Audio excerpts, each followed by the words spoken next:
Over the past 3 years, we've incorporated grow bags into our garden. Today I want to talk about the many benefits grow bags can provide and some lessons we've learned along the way. So what exactly are grow bags? Grow bags are a flexible, breathable material, typically made out of fabric, allow you to grow a wide variety of plants. For us, we use 4 different size grow bags. We use 3-gallon, 5-gallon, 10-gallon, and 15-gallon, but they come in a wide variety of sizes from little starter pots all the way up to 100-gallon pots. One of the benefits to grow bags is cost. Now, we do use plastic containers in our garden, but for the price of this one container, I can probably get about 10 grow bags the same size. Another benefit to these grow bags is portability. The ability for us to take a grow bag, locate them in the garden where we want them is fantastic throughout the growing season. Now, that is also real easy having these handles that we can lift to move these things around.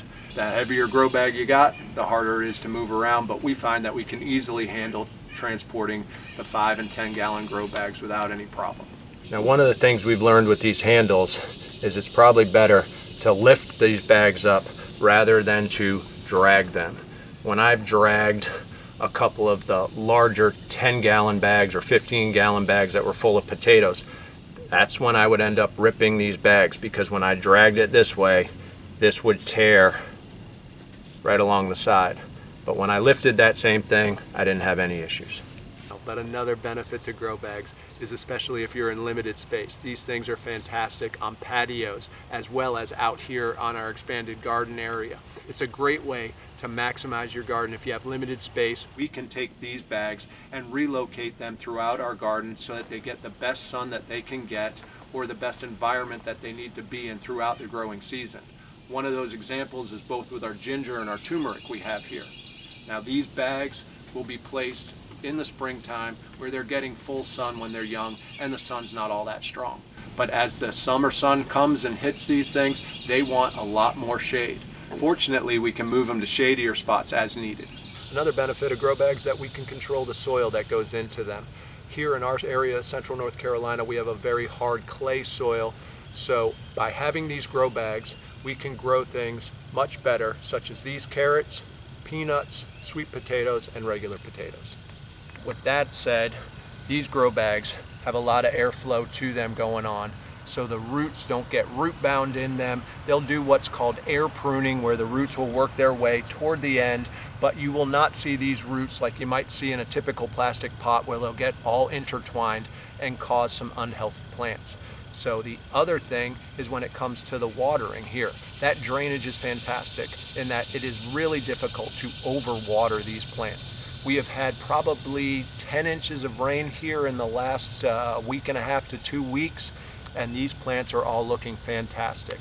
You are going to need to water these more frequently than you would, say, a plastic pot or some of your in-ground gardening, due to the fact that they drain so well. So just be aware, you're going to have to water more often. We keep all of our fabric pots on a drip line irrigation system, so therefore all of this watering is occurring on a regular basis. When it comes to fertilizing our grow bags, we recommend using a slow release fertilizer. This will allow that fertilizer to last a little bit longer than if you were to just use a liquid fertilizer. I feel that with a liquid fertilizer, it tends to wash out a lot quicker. A slow release fertilizer definitely helps these plants for a longer term.